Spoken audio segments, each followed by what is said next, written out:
बहुत समय पहले की बात है। एक नृत्यांगना थी नीलकमल, बेहद खूबसूरत। उसकी खूबसूरती देखकर पुरुष तो पुरुष, महिलाएं भी दांतों तले उंगलियां दबा लेती थी। रूप ऐसा मनमोहक जिसे भगवान ने उसे गढ़ने में सदियां लगाई हों। एक एक अंग तराशा हुआ। नृत्य की कला में ऐसी माहिर कि जिस राज्य में वो नृत्य के लिए जाती वहां उसके नाम के चर्चे हो जाते। उसकी अदाएं इतनी मोहक थीं कि जो रूप से न हारे वो अदाओं से हार जाता था। नीलकमल अब तक जाने कितने राज्यों में अपने नाम का डंका बजा चुकी थी और लगभग हर राज्य का राजा या राजकुमार उसे पाना चाहता था और अपने राज्य की रानी बनाना चाहता था। इसी प्रकार एक राज्य में नृत्य के उपरांत राजा ने नीलकमल से कहा, नीलकमल, मैं तुम्हारे रूप पर मोहित हूँ। मैं तुमसे विवाह करना चाहता हूँ और तुम्हें अपनी रानी बनाना चाहता हूँ। नीलकमल राजा की ये बात सुनकर उदास हो गई और उसने जवाब दिया कि राजन, मुझे विवाह करने में कोई आपत्ति नहीं है, लेकिन मैं मजबूर हूँ। राजा ने पूछा, कैसी मजबूरी?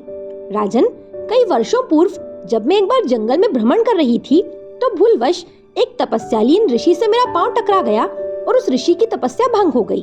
फिर क्या हुआ? राजा ने बड़ी उत्सुकता के साथ पूछा। नीलकमल ने कहा, राजन, उस ऋषि ने क्रोधित होकर मुझे श्राप दे दिया कि मैं कितनी भी रूपवान क्यों न हूँ, लेकिन कोई पुरुष कभी मुझे भयवश हाथ नहीं लगाएगा, क्योंकि यदि किसी पुरुष ने मुझसे संबंध बनाए तो वो पुरुष तुरंत ही मर जाएगा। राजा नीलकमल की बात सुनकर हतप्रभ रह गया। राजन, यदि आप मुझसे विवाह करना चाहते हैं तो मुझे कोई आपत्ति नहीं है, परंतु मैं आपको कभी कोई शारीरिक सुख नहीं दे पाऊंगी, अन्यथा आपकी मृत्यु निश्चित है। राजा ने तुरंत ही नीलकमल से विवाह का प्रस्ताव वापस ले लिया और अपने राज्य से खूब सम्मान, उपहार और धन देकर उसे विदा कर दिया। नीलकमल के श्राप की बात जंगल में आग की तरह फैल गई। हर राज्य से नीलकमल को नृत्य का आमंत्रण तो अवश्य आता, परंतु लोलुप राजाओं के विवाह प्रस्ताव आना बंद हो गए।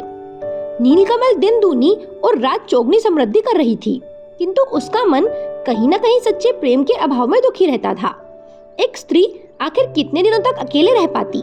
वो भी अपना घर बसाना चाहती थी, लेकिन उस श्राप के कारण कोई भी उससे विवाह करने के लिए तैयार नहीं था। एक बार नीलकमल भानपुर राज्य गई और वहाँ के राज दरबार में अपनी नृत्य कला का प्रदर्शन किया। भानपुर राज्य का राजा अत्यंत सुंदर नवयुवक वीरभान था। वीरभान एक अत्यंत रूपवान, शक्तिशाली और ज्ञानवान राजा था। नीलकमल ने राजा वीरभान को जब देखा तो वो उसके प्रेम में मुग्ध हो गई। राजा वीरभान ने नीलकमल को अपने राज्य में रुकने का न्योता दिया और अपनी राजनर्तकी बनने का प्रस्ताव भी दिया। चूंकि नीलकमल राजा वीरभान से प्रेम करने लगी थी, इसलिए उसने सहर्ष राजा के प्रस्ताव को स्वीकार कर लिया और राज्य में राजनर्तकी के तौर पर रहने लगी। राजा वीरभान नीलकमल की सुख सुविधाओं का विशेष रूप से ध्यान रखते थे। लगभग 6 माह व्यतीत होने पर राजा वीरभान ने नीलकमल के सामने विवाह का प्रस्ताव रखा तो नीलकमल ने राजा के समक्ष स्वयं के श्रापित होने का राज उजागर किया। राजा ने कहा, मुझे तो पहले ही पता है कि तुम श्रापित हो, इसके बावजूद मैं तुमसे विवाह करना चाहता हूँ। नीलकमल ने कहा, परंतु मैं आपको कभी आपके राज्य का उत्तराधिकारी नहीं दे पाऊंगी, क्या ये बात आपको स्वीकार्य है? राजा ने कहा, मैंने तुम्हें सच्चे दिल से प्रेम किया है और सारी परिस्थितियों से पूरी तरह से वाकिफ भी हूँ, इसलिए मैं भविष्य के लिए पूरी तरह तैयार हूँ।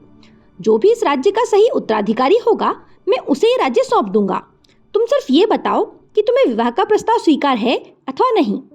नीलकमल ने कहा, राजन, मुझे आपका विवाह प्रस्ताव स्वीकार है, लेकिन इससे पहले मैं आपको कुछ बताना चाहती हूँ। राजा ने कहा, हाँ बताओ। नीलकमल ने कहा, राजन, जब उन ऋषि ने मुझे श्राप दिया तो मैंने उनसे श्राप वापस लेने का बहुत ही अनुनय विनय किया, क्योंकि उनकी तपस्या भंग करने का मेरा कोई इरादा नहीं था। तो मेरे निवेदन और क्षमा प्रार्थना से द्रवित होकर ऋषि महाराज ने मुझसे ये कहा कि मैं श्राप वापस नहीं ले सकता, लेकिन यदि इस श्राप के पता होने के बावजूद भी कोई पुरुष तुमसे सच्चा प्रेम करेगा और बिना किसी काम वासना के तुमसे विवाह करना चाहेगा तो ये श्राप स्वतः ही उसके सच्चे प्रेम के कारण टूट जाएगा। तो राजन, आपने काम वासना से मुक्त होकर मात्र मेरी आत्मा से प्रेम किया है, इसलिए मैं आपसे विवाह करने को सहमत हो गई हूँ और ऋषि के द्वारा दिया गया श्राप भी स्वतः ही टूट गया है। इसके बाद राजा वीरभान और नृत्यांगना नीलकमल का बड़ी ही धूमधाम से विवाह हुआ और पूरे राज्य में खुशियां मनाई गई। राजा वीरभान और रानी नीलकमल खुशी खुशी अपना जीवन निर्वहन करने लगे।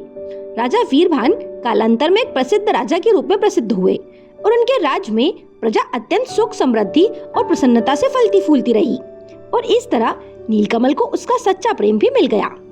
आपको ये कहानी कैसी लगी मुझे कमेंट करके जरूर बताएं। मेरे साथ बने रहने के लिए आप सभी का धन्यवाद।